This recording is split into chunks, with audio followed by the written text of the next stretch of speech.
Voila!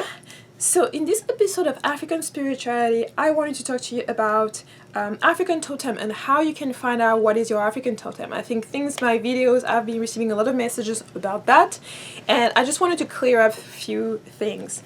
In all of my videos on African animal totems, I've said very clearly that having an animal totem from the African perspective and from the powers that and the relationship that you can have based on this tradition and based on my tradition is a long process. It's not something you can jump into today. I cannot do a reading for you to obtain an African an animal totem right after the reading. That's not gonna work.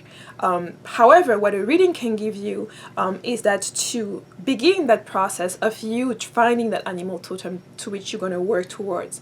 And it's possible, depending on how much work you put into that you're able to manage to build that relationship right now in your prime years, or that you will establish a relationship for your children or someone else that you want to continue on.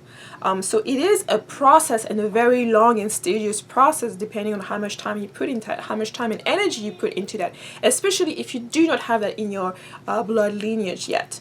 So I will have another video on some of the tools that you can use to explore, to decide, to explore what kind of animal totems you may already have some affinities with, using cards, books, and what have you. But this is really just, the step 0 in terms of defining and finding out what kind of animal totem may be in your bloodline. And as I said, for you, the best tool you can ever have is meditation. Going within yourself and finding that answer and that connection within yourself is the most complete way to do that. Another way is, of course, through dream work, of course, through ancestors, working with the ancestors and finding out, asking your ancestors, what were they, if they did have any animal totems, to let you know and to help you start your journey on that. Aside from that, if you're not good to meditation, or you can't get started on your dream work, or you don't work with your ancestors for whatever reason, then you can begin with a little reading and using those tools such as different books, animal books, and cards and so on and so forth to help you in that. I will have as I mentioned, I will have a video on some of the cards and tools that you may use and you may see to use it, and then as a starter.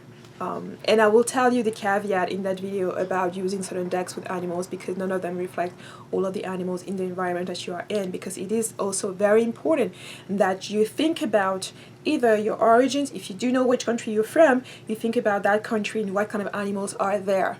And then if you are in a different country than the one you're from, you can think about the country, the animals that are in that country or not in that environment to which you want to create a bond with. But essentially, when you're talking about tapping into and finding out the African totem that's already in your lineage, you're going to have to go back to where your ancestors were and where the animals were. Of course, the advantage is that if there were a species of animals that was also in your countries, that also reside in the country that you are, then it's going to give you a lot more doorway and leg room to play with that and to connect with the animal here in your current environment. But sometimes those are animals, like if you have a lion as an animal totem, for example, you're not going to see that in Europe, or you're not going to see that in North America. And I will not recommend going to the zoo, because those are not the same type of animals that have been captured and sequestered in a zoo or a circus are not going to be animal totem.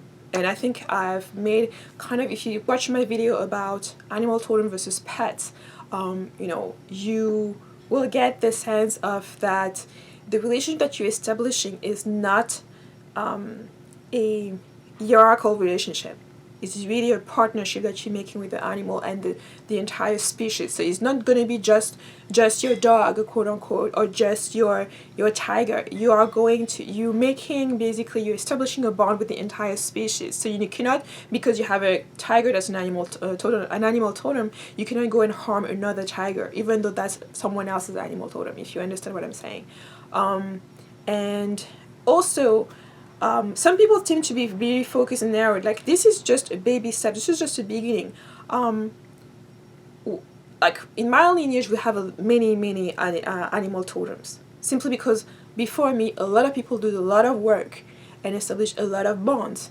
Am I using all those totems? No, but this is just to tell you that it is just the tip of the iceberg. The more you're going to be searching on that, and the more you're going to be saying that in order for you to even establish that kind of relationship, it's going to require for you to give up a lot of things. It's going to require of you to give up a lot of free time, a lot of some of the beliefs that you may have before about this particular species. You may have to, you know, forego a lot of the things that you thought was it. There may be things you discover that are really contradictory to any books you have read before. And you have to prepare yourself for having this complete shift in your mind, in your perception. Because that animal may help you discover many, many different things that you never even thought about before. So I know that some of you are just being excited because it's kind of new, it's kind of like you've never heard this take before, but at the same time, it is not an easy path. Just the same way when I talk about me being a solitary and being very much into my own path without, you know, jumping onto different lanes and stuff like that, and saying that, you know, I've self-initiated to a lot of different things. And as I said, some people look at that and think like, oh, this is much easier, anyone can do it. I said, no, it takes a lot of sacrifices. It is not an easy path to take to be solitary or to invest that much time and experience and energy in experimenting with different things and not having a mentor. It takes sometimes falling, and a lot of, you know, bruises and hurt, and, you know, and different lessons learned along the way, alone. And for me, learning that alone became a strength of mine, because I learned to develop my strength. I learned also to recognize strength I didn't know I had before in terms of the different experiences I had. And this is why when I say, you know, certain things that you're doing, you do need to have some basic understanding of what is going on before you just jump into it.